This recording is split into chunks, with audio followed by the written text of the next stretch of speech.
Good afternoon, everybody. Good afternoon. Good afternoon. Today is Wednesday, October 9th, 2024. And some of you may be like, Jimmy, you're on again. As I mentioned this morning, we are getting back to Waterfront Wednesdays every second Wednesday through a partnership. I was just talking with Ian from the Boston Waterfront Coalition, and we are in our third year, at least definitely a little more than two in this partnership of coming on and talking with the partners. Today, we have a partner of one of our partners that's coming in, and the name of their company is Lusterity.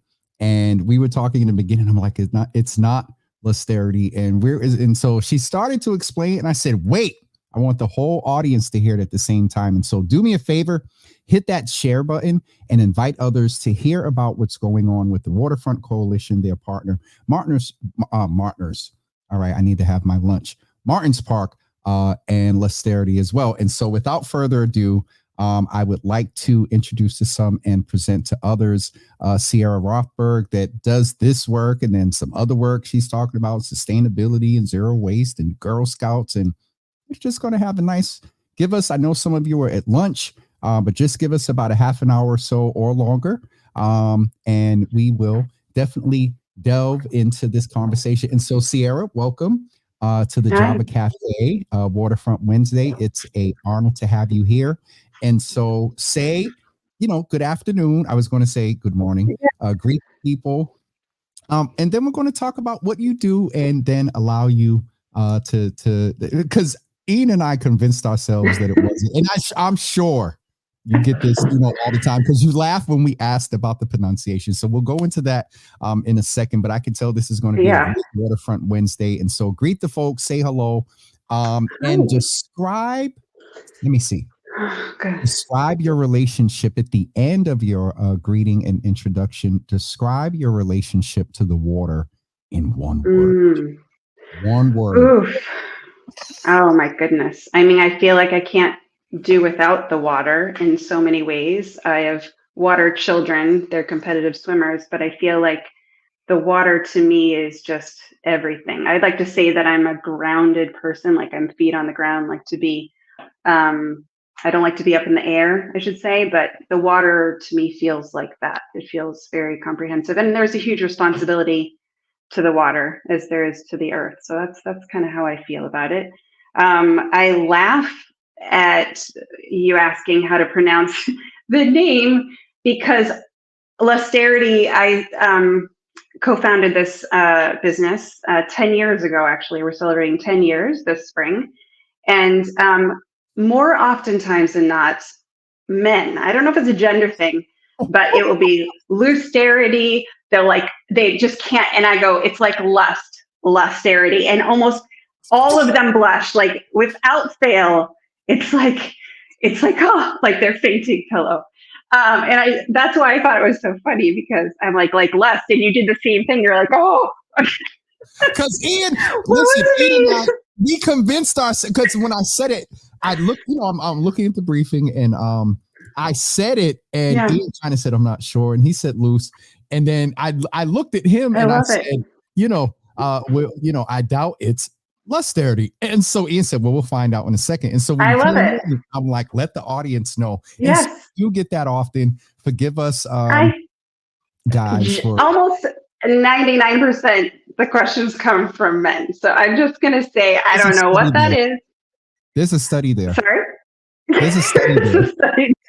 I think it's that, but then I say like lust, and that's when the blushing happens. That's when they're like, oh my goodness, they don't know what to do with themselves. and so it's so interesting, Sierra, because one, I appreciate the joy that we're having in talking about, this is a Yeah. joyous space with the partnership. But you're so engulfed and involved in the work. You didn't introduce Mm. yourself. You went right to Yeah. the Oh, water. I went right to the water. I forgot this part. I'm Sierra. And actually, my middle name is Joy. And it's funny that Joy comes up a lot. Sierra Joy Rothberg, that's my full name. I And love and yeah, and my company is Lusterity Design and Events, and we handle, my biggest client is Martin's Park, and we handle pretty much soup to nuts when it comes to the park. But our biggest thing is events and programming and partnerships. We have specialty plantings. We oversee improvement projects. We do kind of conceive, and it is a bit of our playground, if you will, but it is an amazing space. It's very live, it's very active, it's always changing, and we love what we do. there's such a correlation between the joy you're bringing, your Mm. name, middle name being Joy, and then joy in relationship, to the water. It brings so Yeah. much joy. It may, and let's be honest, there may be times when you may not experience joy at its height, and the Mm. water is even helpful with that. You know what I mean? The Yeah. water for me is my safe place, my relaxation place. Um, but and Sarah, if you don't mind, I just talked to my sister Mm. that lives in Florida, Mm. and I think it's just most apropos that today we're Yeah. Waterfront Wednesday in the context of what you do with Martin's Park. Your own, I mean, you're doing this because you appreciate and have a relationship to the water. You have the Yeah. water children. Now, when you say the water children, I'm curious what their signs are, you know. But Mm. I'm curious about what you do and correlate that professionally, personally, to climate change. Earlier on you mentioned when before we were Yeah. talking about zero waste work you've done and things. And so where's the correlation between the joy that you bring in the things that you do with Lusterity and climate Yeah. change? I mean, it's so intertwined in our personal life. I mean, as you can say, just basically by my name, I was raised by hippie parents, and we were always doing everything revolving around giving back, revolved about being involved, and about seeing change and working the hard work. And I think that when it's sort of in your fabric of your being, and you see and know so much, you can't undo it. You can't, and that's sort of the crux of my life, is that once you know, it's very difficult to be like, not a big deal, the environment and sustainability, zero waste has always been um, very core to my being. So it made sense that when I was starting Lusterity, that was one of the pillars. Sustainability is one of the pillars of Lusterity itself. And I also was part of the Zero Waste Advisory Committee for the City of Boston many years ago. And should I run down a few sort of identifying things? I got rid of our trash in our house a lot, like over a decade ago, and tried to see how small we could get. And we ended up getting down to like a flower sized container per week. So individually, Yeah. when it's like how you live, you just like live Yes. like this, and then you kind of forget that there are other ways of being. But so it's just kind of my existence, I suppose. And part of that, as you mentioned, I'm a Girl Scout leader, and we've been a troop for over 13 years. We're not a troop, we're not your average troop that does things like badges or whatever. We've done more community activated work. I'm based in Dorchester, that's where the troop is as well.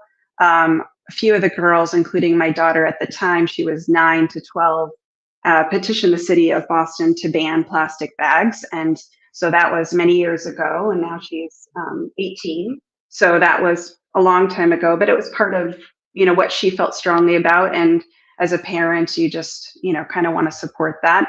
As a troop, we did a lot of things surrounding that. Part of what we continue to do starting the end of 2019 is really looking at how the city of Boston offers sort of their waste stream. I know the waste is not that, fancy. It feels like it's kind of whatever, but it all is connected, right? It's all interconnected. So we looked at what the city recycles and what they do with waste, and what are the things that if we could pull from that and divert waste, how much could we divert with what materials? So in the spring of 2020, we decided, actually January, we decided, okay, as a troop, let's take this on. Let's have a specialty recycling drive. Many months later, pandemic hits, and it became an even greater need. We base our recycling drive out of Dorchester. It's in Four Corners. We're partnered with someone who's fantastic, who has a space to be able to help us manage all of this. But we've, diverted like over 6,000 pounds in the last few years. And so much of that has been styrofoam. So our troop this year, as we're kind of like dissolving, the kids are aging out. We're working with a city councilor right now to create some language and legislation around banning styrofoam. So again, it's like we know there's hurricanes, we know all of this happening, but we have to cut the tap off somewhere. It's like it's the big stuff and it's the little stuff, and it's how we exist. To that point, when you were talking about sort of taking on, we hear so much, and as we should. We hear so much about the macro level, the hurricanes and things like that. That has an impact. But what I heard from you was sort of this process of change comes at both levels. There's an individual responsibility, and then sort of the macro as well. And so I just wanted to name that as well, because, the policy and everything like that, hugely important. But, that affects sort of a macro, but our individual, I mean, I'm very cognizant now, even down to like, if I have something in my hand and, as kids or whatever, and sometimes grown folks too, we'll toss it or whatever. No, for like probably about 20, maybe a little bit more, years of being very cognizant about that. And also, in being intentional about recycling. You know what I mean? And really looking at it and paying attention to also what you may put in some recycle things that actually aren't, so I saw your face, that's like a whole nother almost Zoom or, showing itself about proper recycling. And so with all that you're doing and starting Lusterity, tell us about the partnership and how that in the introduction, you talked about it, but the goals of the waterfront, the goals of Martin's Park, the goals of, your personal sort of, like you said, just with your parents and you mentioned, hippie, there's some understanding there that there's, presumptions around just equity and everybody and whatnot. And so when you correlate the waterfront partnership, Lusterity, what's going on? Yeah. I mean, it's hard to like unravel, right? It's just, it's like when, again, like you said, like when you know, it's hard to unknow. It's like inequities, it's like once you see these things, then you're like, oh my God.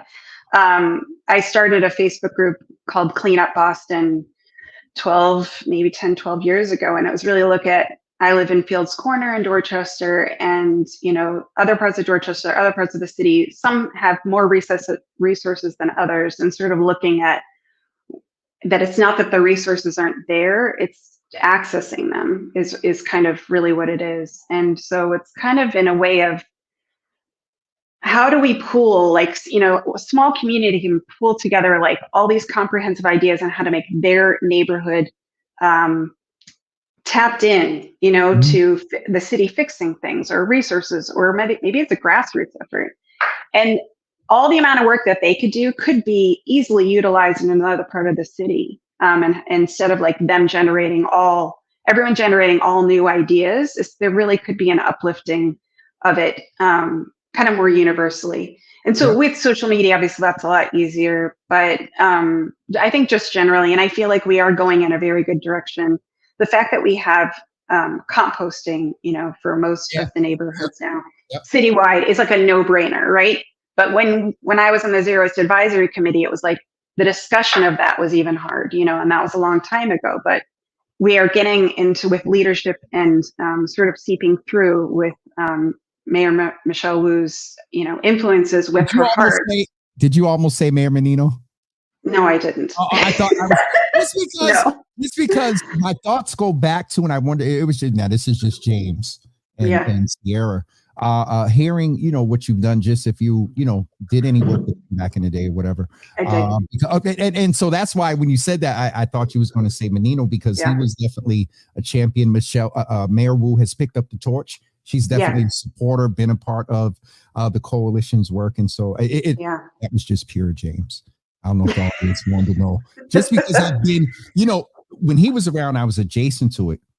Thanks to the partnership, I have learned so much about what you were saying, what you guys were doing. But what I heard in the commonality there was that access piece. We know that the Waterfront Coalition is definitely inclusivity.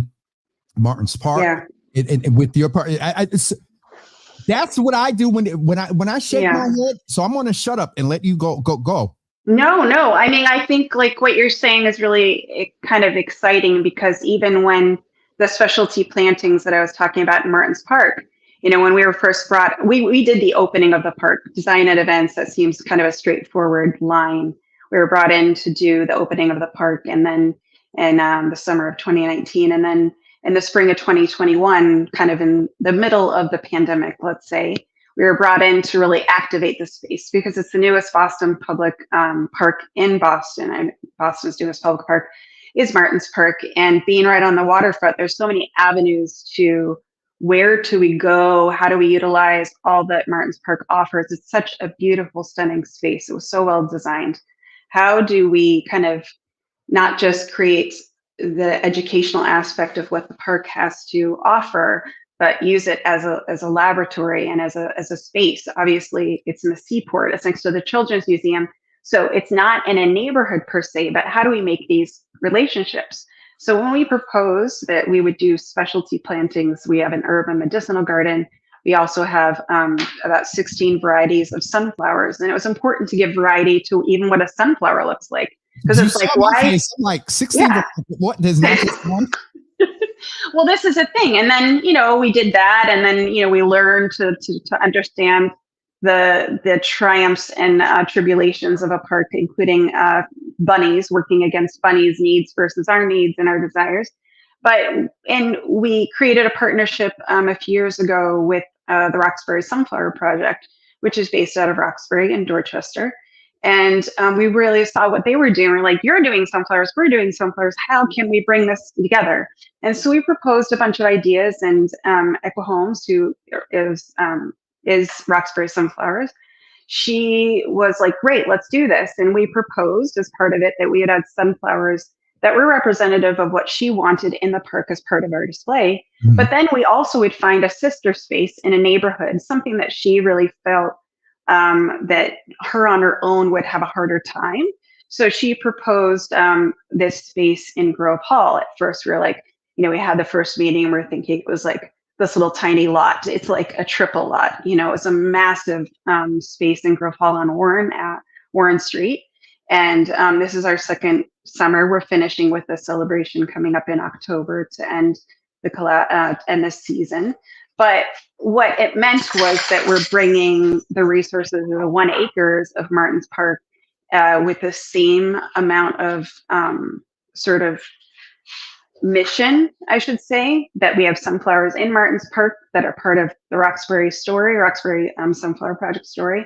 But then we also are supporting a space in a neighborhood that might not have as many resources to get to Martin's Park, although there are organizations, to help facilitate that. And of course, the waterfront is for everybody.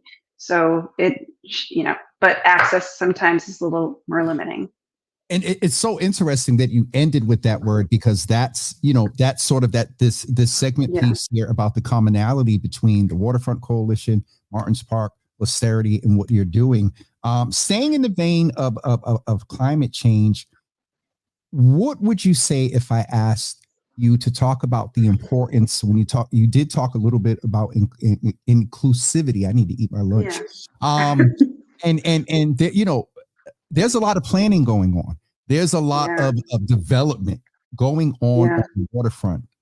Let's talk access, Yeah. inclusion, and shaping. You talked about Miss Holmes, who I've known for years, taking that vision and how you all came together.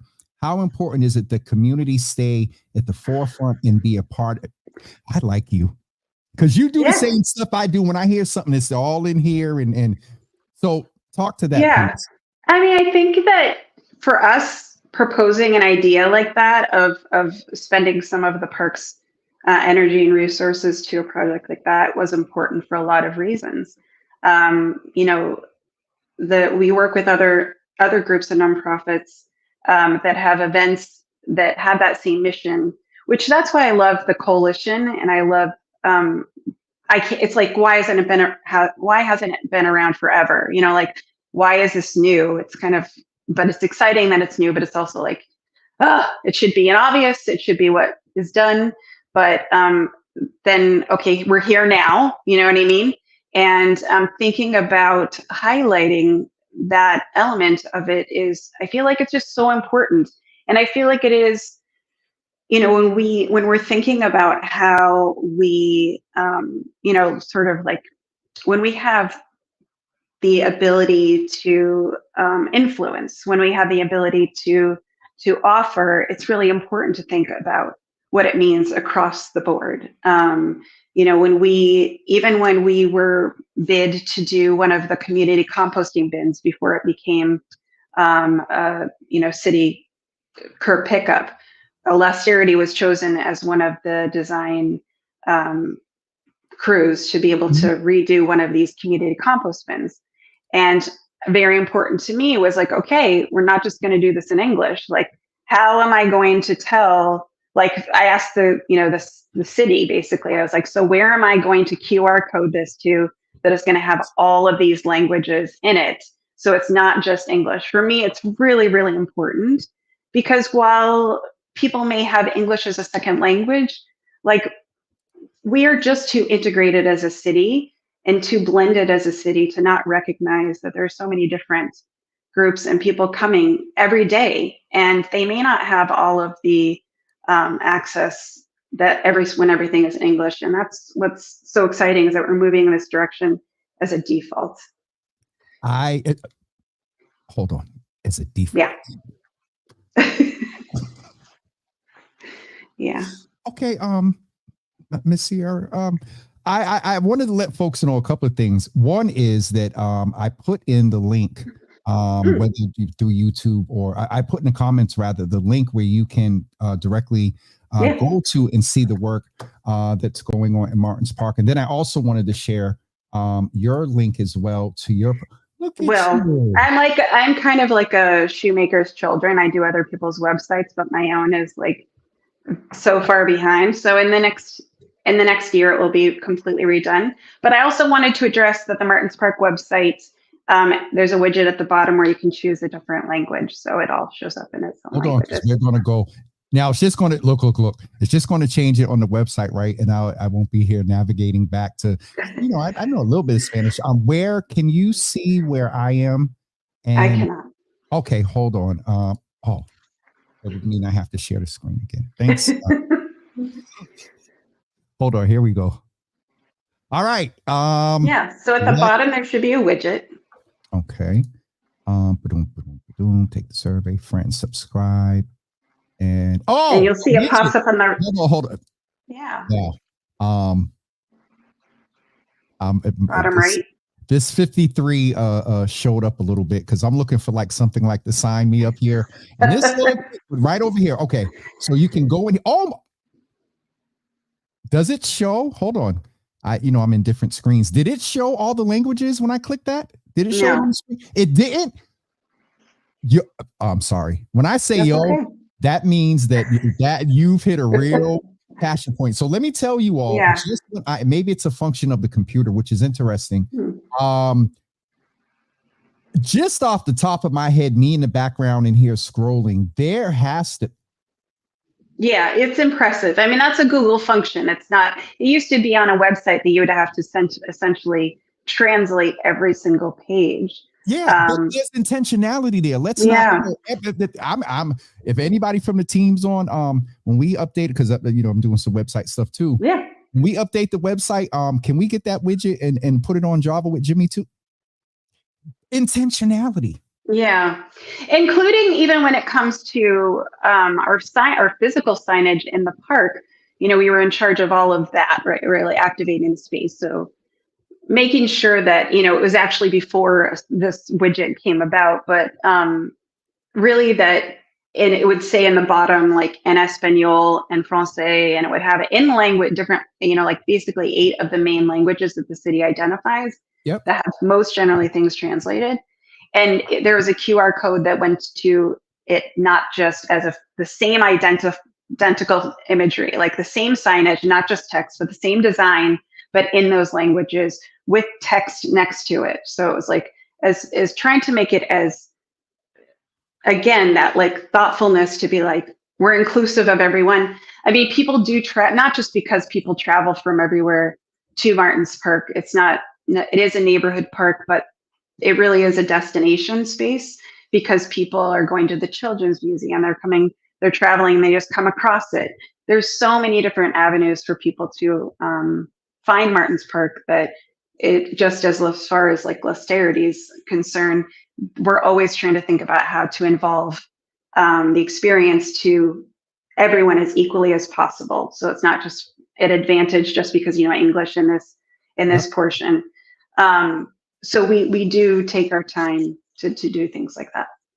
That intentionality, inclusivity piece, and language Yeah. and access equity are hugely important. And so I'm not surprised to hear that from you, Sierra, in reference to what you're doing with Martin's Park. And so, are there any events coming? I heard you mention that there's Yes. sort of the partnership event coming up in October.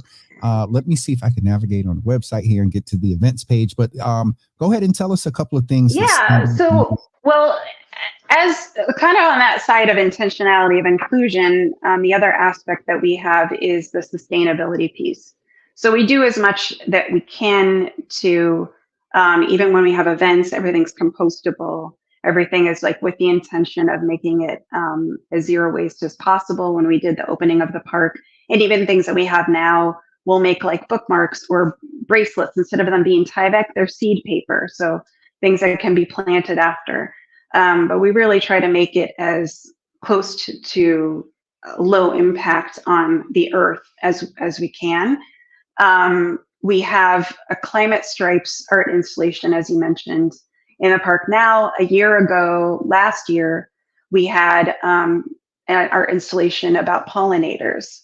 So if you click on the learn more about, you can. It went to another screen. Hold on, we're gonna fix it right here real Okay. quick and share that. But go ahead, I got you. I'm back here doing the clicker So for you. part of like even using some of the materials that we use with the pollinator art installation, we washed, we recollected, and we reused some of those materials in this art installation, as well as who we purchased ribbon from was important to us. So making sure that it hit at least a few of, and you can see scrolling at the bottom of the page there. There's some of those details. For most people, not that important.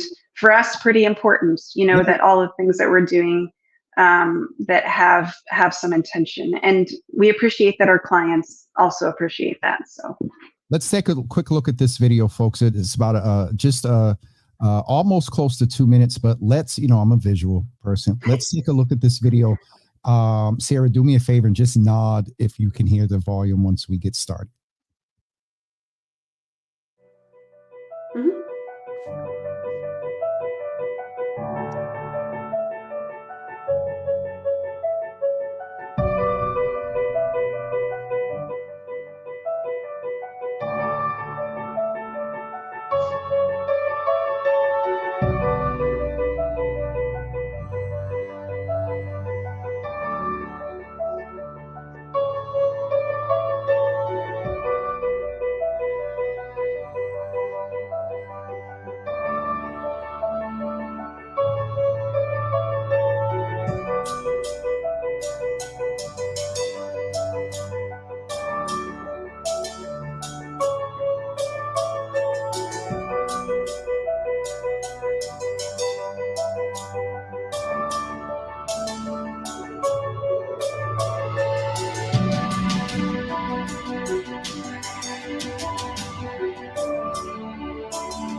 Sarah, let me ask you, what the significance? I'm looking at the Yeah. imagery there, and the intersectionality of the art, of the aesthetic Mm, of seeing something like that in different spaces, not just the water, but let's, in yeah. spaces near the water, and obviously that's Martin's Park.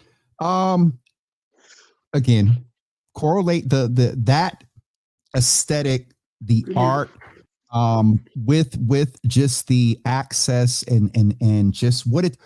We didn't talk about the mental health aspect of just being in these spaces in Martin's Park and whatnot. Like, Yeah. I mean, it's such a truly special space because you're mhm, walking in a green atmosphere with like tons of shades of greens. And also, the temperature difference is very noticeable. We did a bit of programming connected to this art installation about heat islands and really taking heat measurements as part of that. And so, even it's not just the visual, but it's the actual physical spaces and how you enter, how you're sort of engaging with them.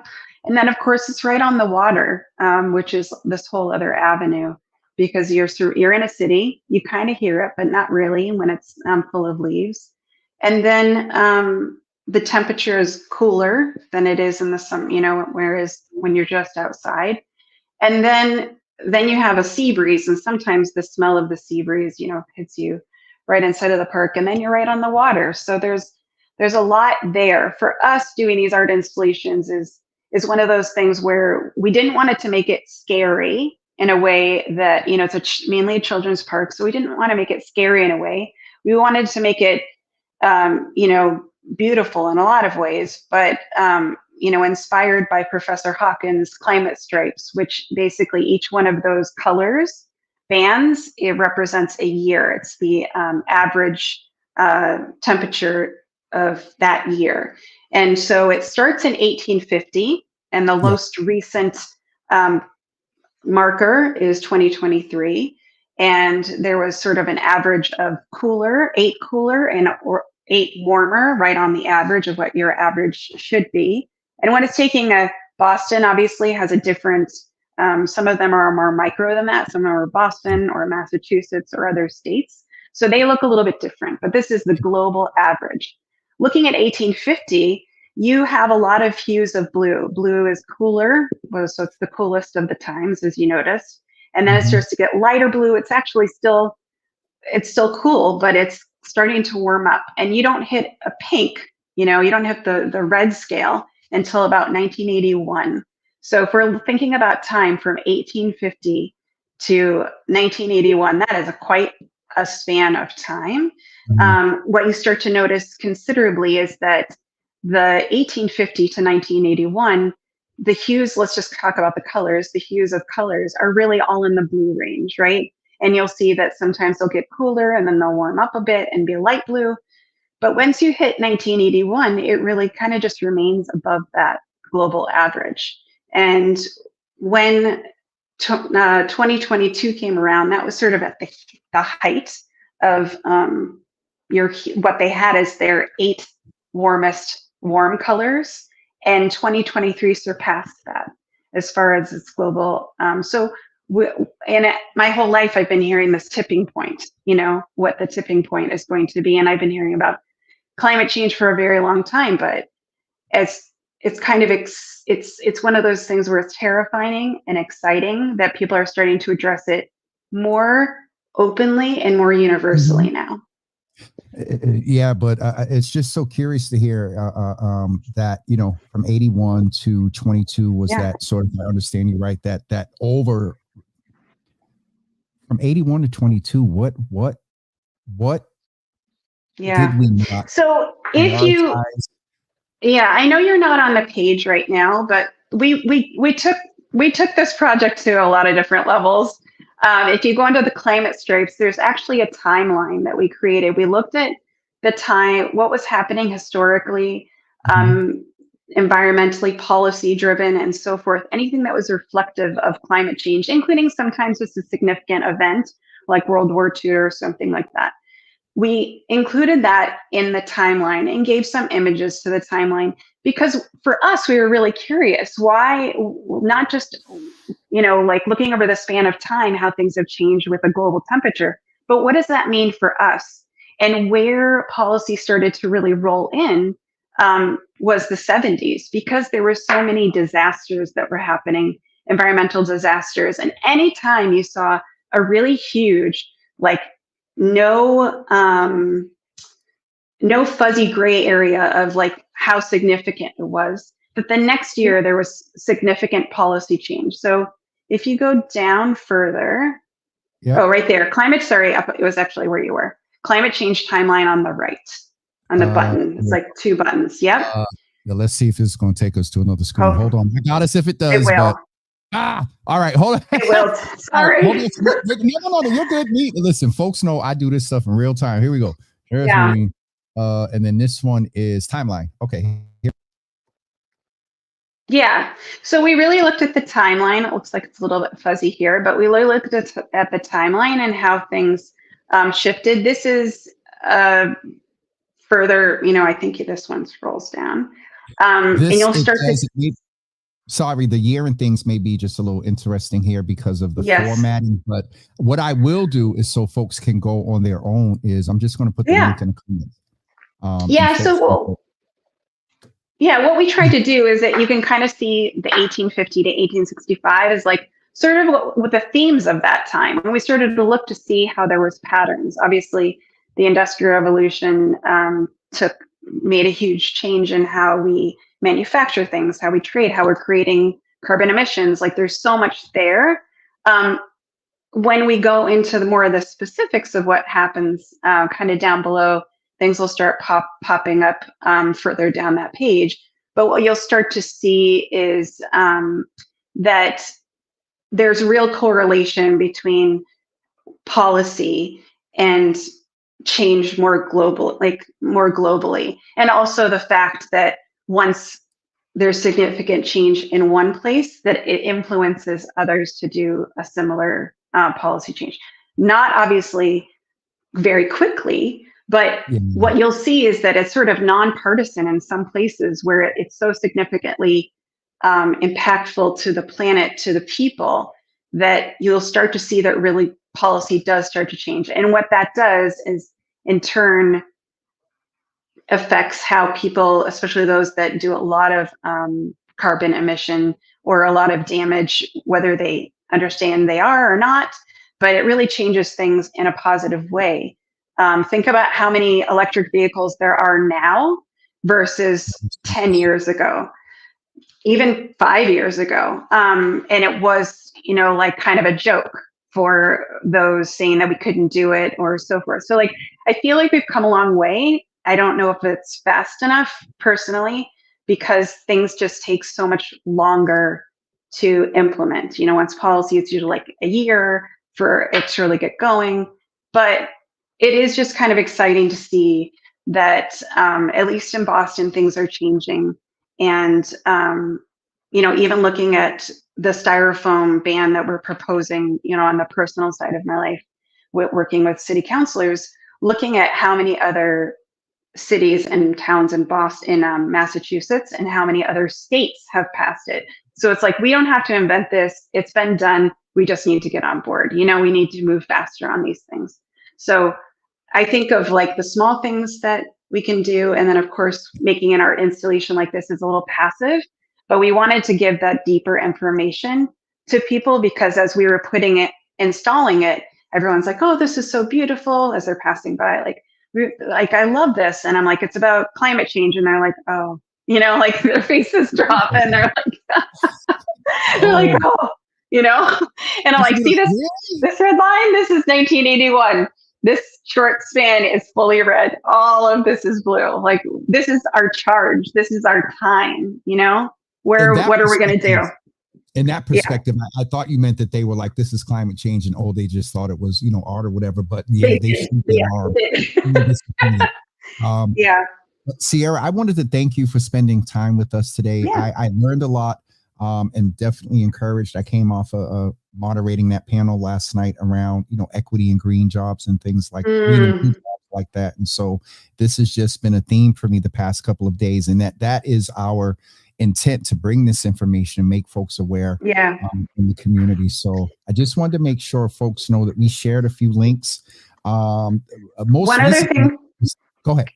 can I add one other thing? We are doing Wicked High Tide programming that is Okay. on the Harbor Walk in coordination with the Children's Museum in Boston Harbor now. We have October 18th, 19th, November 15th, 16th, 17th. It floods next to Martin's Park. This is all, we didn't get into all that, but this will have programming at Martin's Park during those days, and we'll be putting those and sharing them as well. You said it floods there? Yes. And that's, now I'm getting this weird, that you're part of the programming is allowing folks to go see what happens. Yeah. Okay. Yeah. I got it. That when I heard Wicked, I was like, at first I thought it was like, end of the month Halloween based, but Wicked in the fact of what's going on and the fact that it's going to flood. Yeah. And just being, we use that word a lot here. And some do in the Boston area. Wicked. That's not good. Not good. Wicked. Judgment on very folks. wicked. Yeah. Gotcha. I want to make sure that folks know. And in addition to the timeline, you can just go, that's specifically a link that is hyperlinked to the timeline. You can actually go to the general website for Martin's Park and get all the information about the events, the Sunflower event, initiatives, the timeline, and everything that's going on. And then we also would just like to thank our partner before we go in the Boston Waterfront Coalition, Ian, Tracy, the Davis System, and others that are a part for making this happen. We will be back in December. Ian, I don't know. I know he's watching. I don't know what we're going like. Let me shut up, because I was, I'm stuttering. So I'm struggling with like, do we go and go get some footage of some things that are going on in the winter for December? But I don't know. But we'll be back on the second Wednesday in December at 10 a.m. To close out this year of our time with the Waterfront Coalition. And by then we'll let you know some things that are going on for next year. But Sierra, thank you. And thank you for your definitely observed personal commitment to this. And I look forward to seeing you at one of these events very soon, so we can talk further. But thank you so much for being with us today. Thank you. Absolutely. Thank you. And thank you for, because I do that all the time. Someone says something and I'm sitting here going, yes, enjoyed your energy. Thank you so much for being with us today. Absolutely.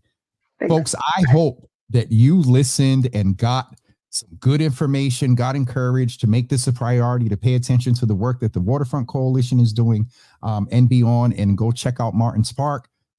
It is definitely Jay is in the building. It's good to see them. What's going on from Boston Harbor now? I see ONS Roxbury from the mayor's office. And so we know the city, the mayor is a partner and supports this work as well. Thank you for being with us for a special later in the day afternoon edition of Waterfront Wednesdays. We will be back with you on the second Wednesday in December. Thank you for being with us. And Java with Jimmy, regular Java with Jimmy, will be back with you tomorrow morning at 10 a.m. And tomorrow, what's tomorrow? What's today? Wednesday? Oh, it's just tomorrow is a shot of Java. That's our time where we're going to catch you up on some events and some commentary and some things. A shot of Java with Jimmy in the building. All right. We will see you tomorrow morning at 10 a.m. for a shot of Java. Have a great Wednesday afternoon, everyone. Thank you for being with us. Come back tomorrow morning at 10 a.m. Encourage someone to come with you. And also, if you are just watching on Instagram or Twitter for the first time, make sure you go like and follow on all social media platforms, Twitter, Facebook, TikTok. We're on TikTok, not live, not yet, but we do some recaps over on TikTok as well. And our website. We're getting ready to do some revamping to the website, but check us out there as well. But definitely follow, like, and share our content and pages over on Facebook, Twitter, and YouTube. Go subscribe on YouTube, because some of the Black Java and After Dark, they're only going to be on YouTube. Letting some of the charter members know now before they start fussing. Anywho, everyone, we'll see you tomorrow morning at 10 a.m. Have a great afternoon, everybody. We are at City Winery tonight.